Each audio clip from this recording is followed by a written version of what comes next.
Juízes capítulo 3 e capítulo 6. Foi uma época em que a nação de Israel, olha que isso lembra a gente, toda a nação de Israel prevaricou, se apostatou das coisas de Deus, foram se afastando, a ponto que Deus não teve outra saída a não ser permitir que os inimigos colocasse eles sob escravidão deles. Que época que foi, pastor José de Carvalho? Olha, foi na época dos juízes. Só que aí, irmão, assim, ó, essa é a lei da semeadura e a lei da colheita.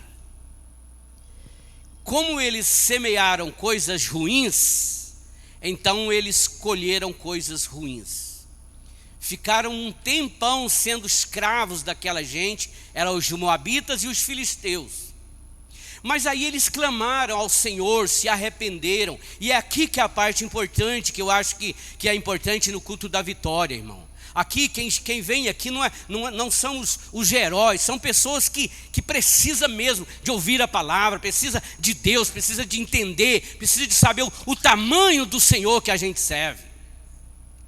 E aí eles clamaram ao Senhor de todo o coração, e o Senhor levantou para salvar eles 2 juízes. Vamos falar sobre isso domingo de manhã.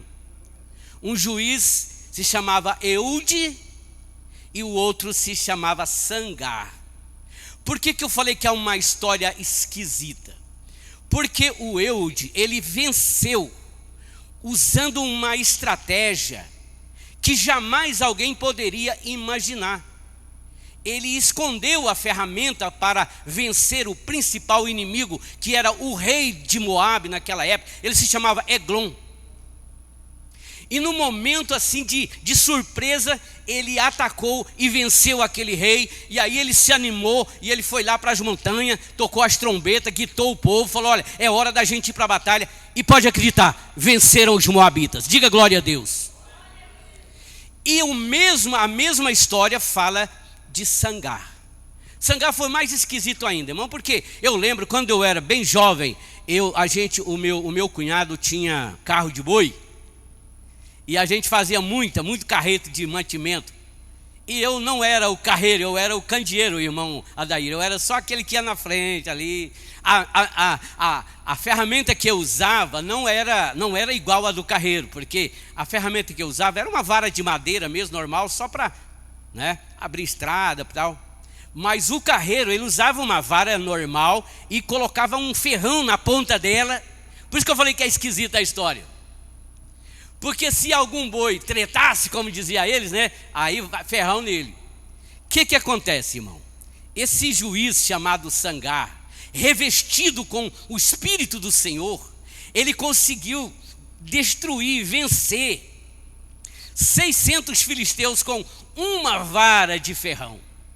Não falei que era esquisito? Não falei que era uma coisa que ninguém... Eu até dei 1 litro de açaí para o Zé Adão, se ele soubesse com que Sangar venceu os inimigos. Ele falou: não, eu não sei. Uma vara de ferrão.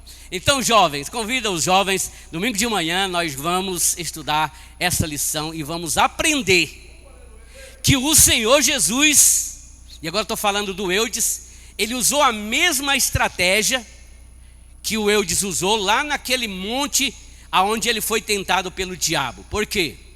Porque o Eudes ele venceu o rei dos moabitas com uma faca, digamos assim. Ela cortava para lá e cortava para cá, aproximadamente 30, 40 centímetros, que ele levou escondido. É uma história até triste de falar, mas é para a gente entender o espiritual dessa história. Por que o Senhor Jesus usou a mesma ferramenta lá com o diabo? Porque usou a espada. Foi a mesma espada, só que a espada do Espírito. Aquela espada que o Eudes usou para destruir aquele inimigo já estava apontando para a espada que nós temos em nossas mãos para vencer o adversário. Então, irmão, não abandona a Bíblia não. Pode ter ela no celular, pode ter ela onde você quiser, mas olha, carregue ela identifica com você, ela é a nossa vida, ela mostra que a gente é um povo vencedor, tá bom? Deus abençoe em nome do Senhor Jesus. Vamos aplaudir o Senhor bem forte para Deus. Graças a Deus.